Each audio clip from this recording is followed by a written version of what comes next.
One Up Media.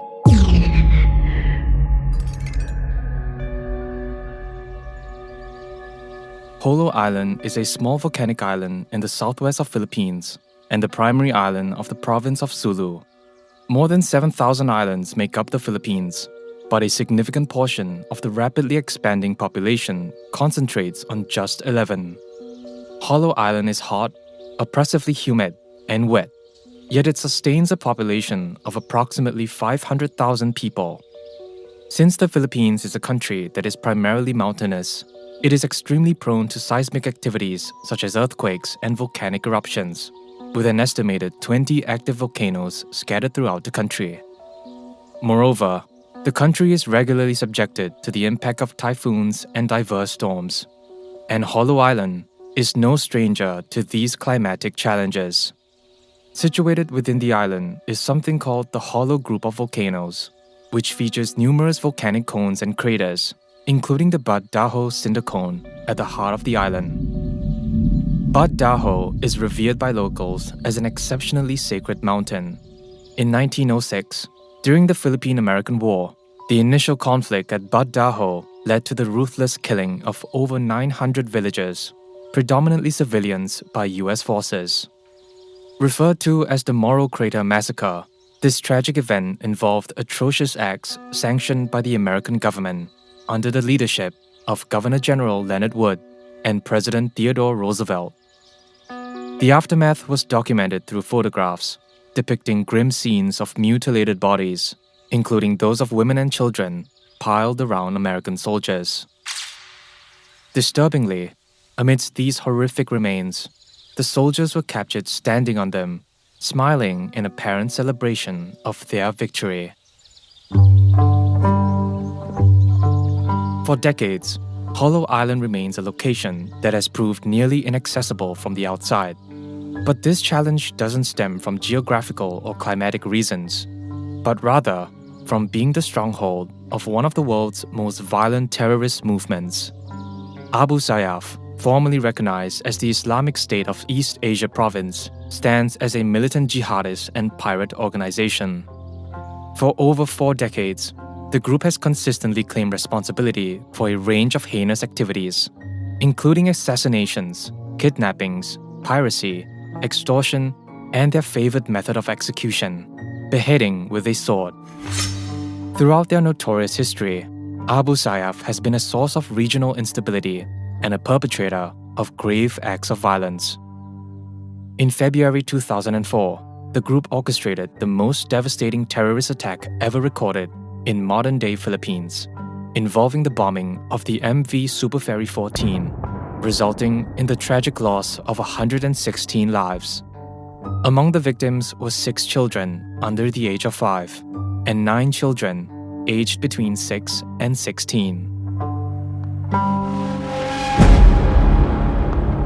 Following decades of conflict with the armed forces of the Philippines, Abu Sayyaf is on the brink of extinction, with only a small number of members entrenched in hiding within the jungles and mountains.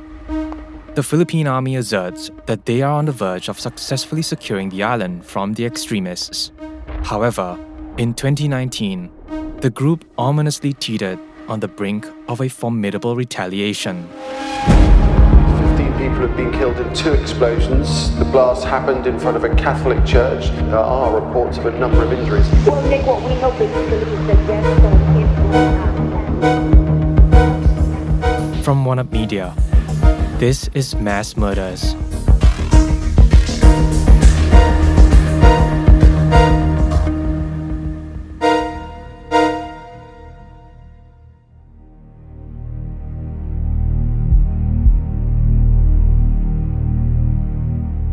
Abu Sayyaf stands as one of the smallest yet most formidable jihadist groups operating in the southern Philippines. Translated to bearer of the sword, its notorious reputation is built upon a history marked by relentless kidnapping for ransom, as well as targeted attacks on civilians and the military. With an estimated membership of around 400 individuals, the group has garnered attention for its ruthless tactics. Since 2014, Multiple factions within Abu Sayyaf have pledged allegiance to the self-proclaimed Islamic State, further amplifying concerns about its influence and objectives. In 2016, Isnilon Tontoni Hapilon, a prominent leader within Abu Sayyaf, earned recognition as the head of all IS-aligned groups in the Philippines. This consolidation of leadership underscored the group's alignment with the broader Islamic State movement and added yet another layer of complexity to the security landscape in the region. In a video released in 2014, Isnilon Hapilon, along with other masked individuals, pledged allegiance to Abu Bakr al-Baghdadi, the Caliph of the Islamic State. The vow included a commitment to obey al-Baghdadi in all matters, valuing him above all others. But many observers were skeptical about whether the pledge indicated Abu Sayyaf's transformation into an ISIS outpost in Southeast Asia, or if it was a strategic move to capitalize on the newer group's international publicity. As the recognized leader of Abu Sayyaf, and given the egregious actions attributed to the organization, the United States has issued a substantial bounty of up to $5 million for information leading to his capture. Hapilon, along with 5 other members of Abu Sayyaf, were then indicted as fugitives, slated to be included in the FBI's most wanted terrorists list. Established and initially disclosed in October 2001, under the authority of United States President George W. Bush, the list emerged in the aftermath of the September 11 attacks. Osama bin Laden is just one person. I want him held. I want justice. And there's an old poster out west, as I recall, that said "Wanted, dead or alive." Originally comprising 22 individuals, the list featured top suspected terrorists chosen by the FBI, all of whom have been indicted for acts of terrorism between 1985 and 1998. Among them, Osama bin Laden was the sole individual who was already listed on the FBI 10 Most Wanted Fugitives roster at the time.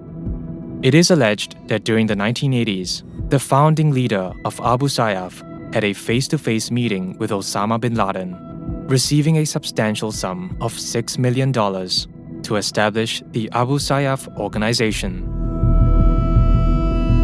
In May 2017, Hapilon, along with fellow Abu Sayyaf members, allied with the Islamic extremist Morte group in Lanao del Sur.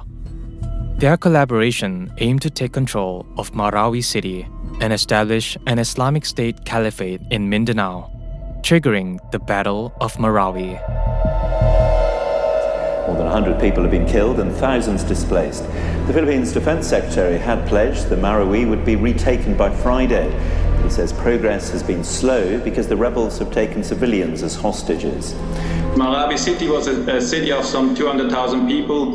It's estimated that all but 1,000 people... This was a 5-month-long armed conflict in Marawi that began on May 23, 2017.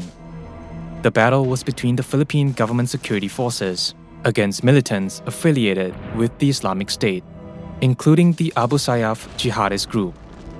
This was a battle so intense that it was recorded as the longest-running urban conflict in the modern history of the Philippines.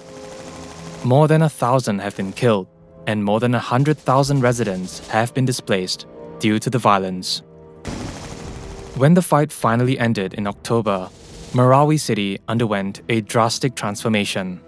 The city was no longer recognizable, characterized by crumbling buildings, streets lined with bodies, and scattered ammunition cases strewn everywhere.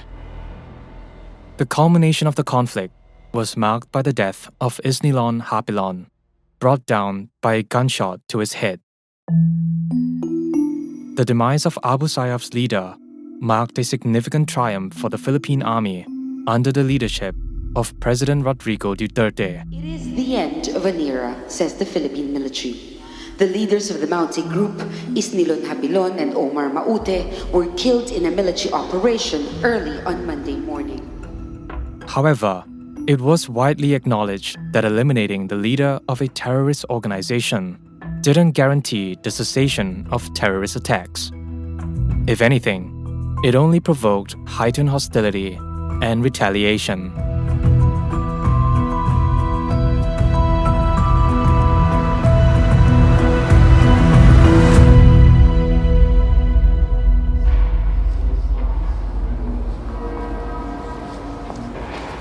It's the morning of January 27th, 2019. At 8:26 a.m., the street surrounding the Jolo Cathedral exudes a lively and vibrant ambience. Worshippers gradually make their way into the church, strolling in with a tranquil anticipation of the Sunday service. The rows of seats begin to fill as the congregation gathers, and the gentle hum of conversations mingles with the soft rustling of prayer books. The familiar cadence of hymns rises as the Sunday service commences, accompanied by the soothing echoes of communal prayers. Yet in the midst of this sacred routine, the calm is shattered as the harmonious singing abruptly transforms into a scene of utter chaos. At 8:28 a.m., a bomb is detonated right at the center of the hall.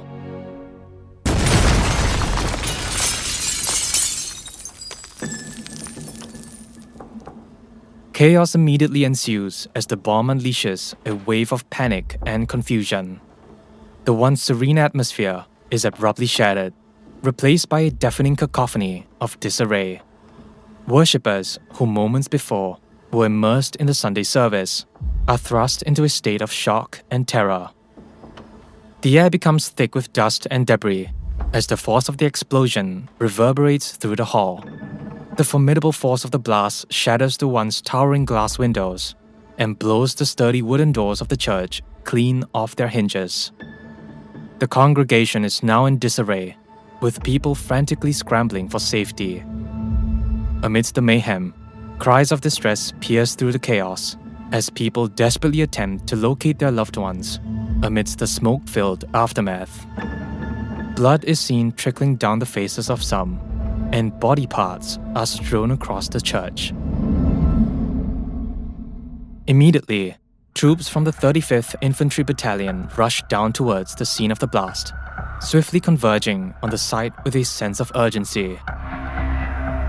They had responded to the crisis in record time, yet none among them could fathom that this was an act of suicide. Just minutes later, the unfolding chaos took a more sinister turn as another bomb erupted, this time originating from a motorcycle parked just outside the church.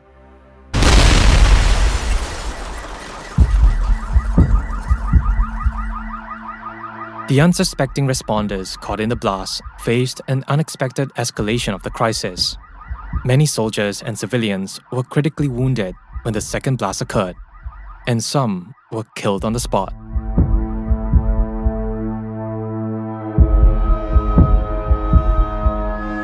The precise events within the church during the initial stages of the detonation remain shrouded in uncertainty. However, available reports shed light on the scenes unfolding outside the church, a crucial aspect to scrutinize. Understanding the events that transpired in the immediate vicinity is important, because that was exactly what the Philippines authorities did that led to the identification of the perpetrator responsible for this act of mass murder. That morning, surveillance footage from a nearby observation point captures local residents as they go about their Sunday tasks, moving through the area on foot, using tricycles, or taking jeepneys, small minibuses that are an extremely popular mode of transportation in the Philippines.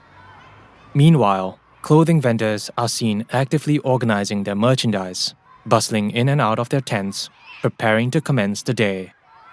Then about 45 seconds after 8:27 a.m., the surveillance footage cuts forward to 8:30 a.m., revealing a completely different scene.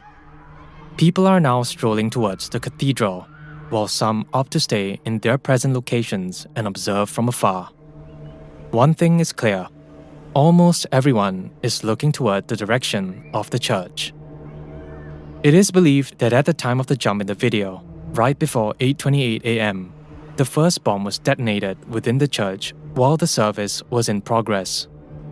But approximately 15 seconds later, another noticeable shift occurs in the scene. People are now seen reacting with a sudden flinch, followed by rapid dispersal. While the surveillance footage lacks audio, the urgency is palpable and easily felt through the visuals alone. Immediately, the street vendors, caught off guard, exchanged confused looks with their neighbors before swiftly abandoning their stalls, leaving their merchandise unattended. Pedestrians on the streets near the church respond by swiftly running away, their hurried footsteps echoing the urgency of the moment. Street dogs, too, pick up on the disturbance, darting away in the confusion. Amidst this abrupt chaos, a poignant moment unfolds as a father, sensing the urgency, instinctively grabs his child by the hand and sprints in the opposite direction, seeking safety. In the midst of the captured chaos from the cameras, authorities honed in on a specific individual, a man adorned in a blue-green jacket, his hair fashioned in a bun. Right before the explosion occurred, he was seen loitering around the cathedral with several other associates. Approximately 10 seconds past 8:30 a.m., moments before the second explosion, he is seen reaching out his hand, clutching a small item. Investigators believe that this small item could be a mobile phone or a remote control used to detonate the bomb. Then, they revealed his identity as Kama, the brother of a deceased Abu Sayyaf leader. More significantly and alarmingly, Kama was identified as a notorious bomb maker for the Abu Sayyaf group. Given the apparent nature of his actions, all indicators pointed towards him as the primary perpetrator behind this act. However, on January 30th, Kama voluntarily surrendered to the police and was later cleared and released. The authorities had made a grave error. The individual seen holding the alleged remote control for the bomb was not Kama. This meant that the actual perpetrator responsible for this was still at large. In the aftermath of the double bombs, the scene outside the cathedral resembled a battlefield. The once bustling road was now littered with victims, their lives forever altered by the merciless act of terror. As local police and emergency services rushed to the scene, it was slowly becoming evident that the tragedy had a calculated nature behind it. Police quickly learned that the first bomb was triggered by a suicide bomber, while the second originated from the trunk of a motorcycle parked just outside the church. Initial reports of the incident state that at least 20 people have been killed and more than 100 have been wounded. 15 of the deceased were civilians, and 5 of them were soldiers that were responding to the first bomb. Among the wounded, about 90 of them were innocent civilians. Several hours later, as news of the bombing reached President Rodrigo Duterte, a statement was issued by Malacañang Palace, asserting that no mercy would be extended to the perpetrators.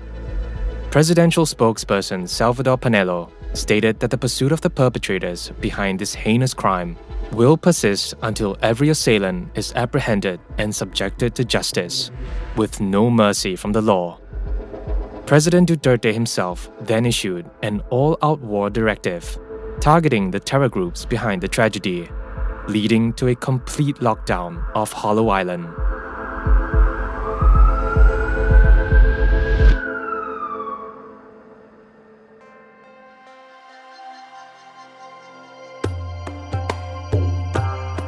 According to several news reports, the bombings happened about a week after minority Muslims in the region supported the creation of a new autonomous area in the southern Philippines. This endorsement aimed to bring an end to nearly 5 decades of separatist rebellion that has tragically claimed the lives of approximately 150,000 people. Despite the majority of Muslim areas expressing approval for the autonomy deal, the voters in Sulu province, where Jolo is situated, rejected it. You see, Sulu is home to Abu Sayyaf, one of the most infamous terrorist organizations that strongly opposes the autonomy deal. Furthermore, there are many other smaller militant groups in the province that operate independently and do not participate in any ongoing peace negotiations.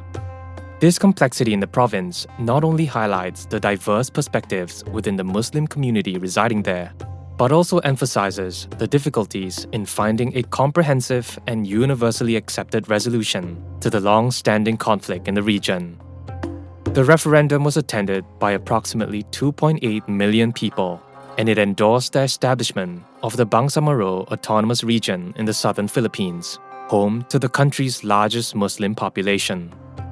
If the referendum gained approval, the establishment of a new autonomous region would bring forth a set of new laws, which would likely mean intense crackdowns on firearms belonging to local private militias and the decommissioning of their weapons. This spelled trouble for the Abu Sayyaf group. While many voters from the Sulu province supported the creation of the autonomous region, the total votes against the notion surpassed those in favor, rendering Sulu the only province to oppose the referendum. Closer inspection of the explosion grounds revealed that the bomb was an improvised explosive device, or IED.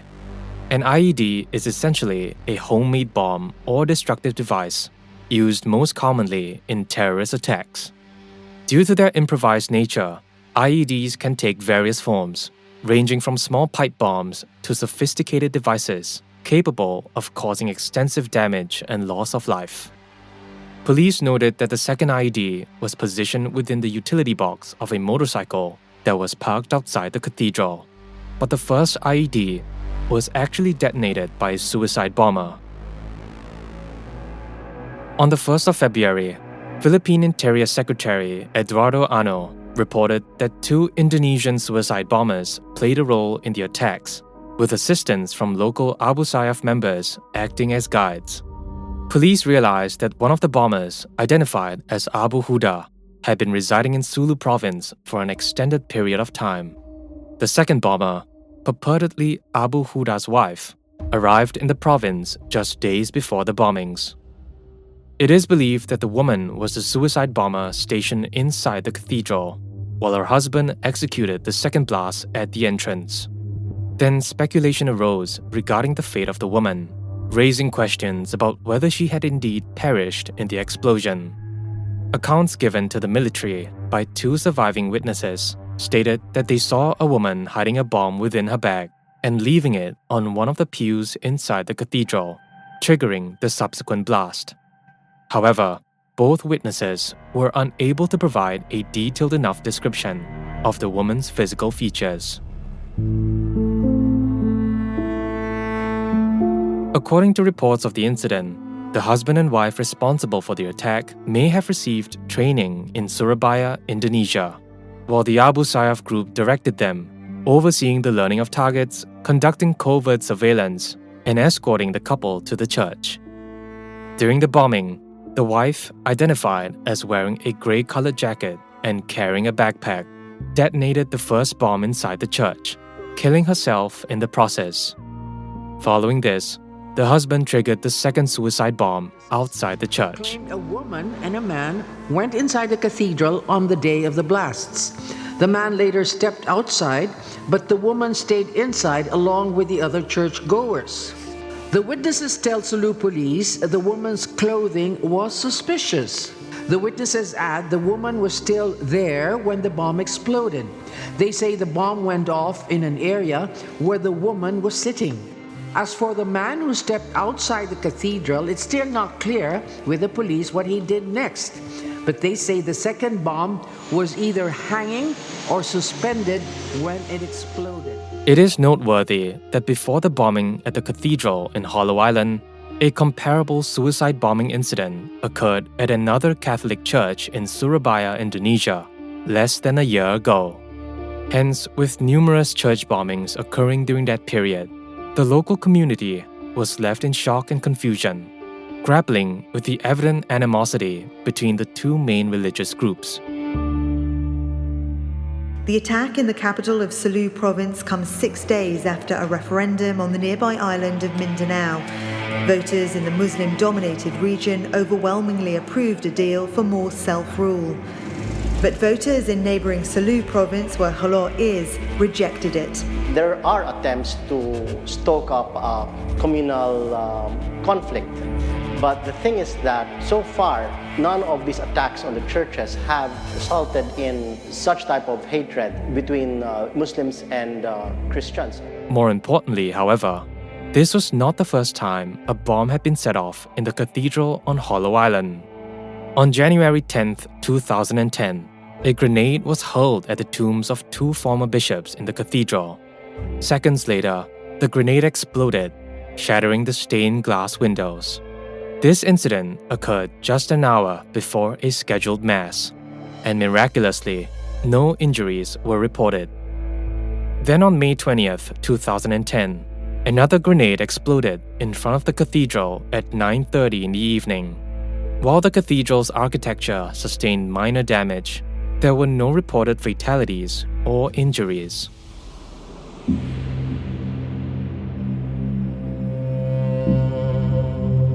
The true identity of the Indonesian couple was subsequently disclosed as Ruli Rian Zike and Ulfa Handayani Saleh. Authorities suspect that the couple had most likely been influenced by a man named Hatip Hajan Sawajan, the former Philippine commander of the Islamic State, who orchestrated the heinous attack in Jolo. The military has suggested that Sawajan may have been killed in a clash in July 2020, although his remains have yet to be recovered. Following his alleged demise, Sawajan was succeeded by his nephew, Mundi Sawajan, who would subsequently orchestrate a series of bombings in 2020. In the year 2023, the Philippine military successfully liberated the 15-year-old son of the Indonesian couple from the Abu Sayyaf militants in a military operation. This was 2 years after the boy's 13-year-old sister was rescued from Abu Sayyaf's custody during an intense firefight with the extremists.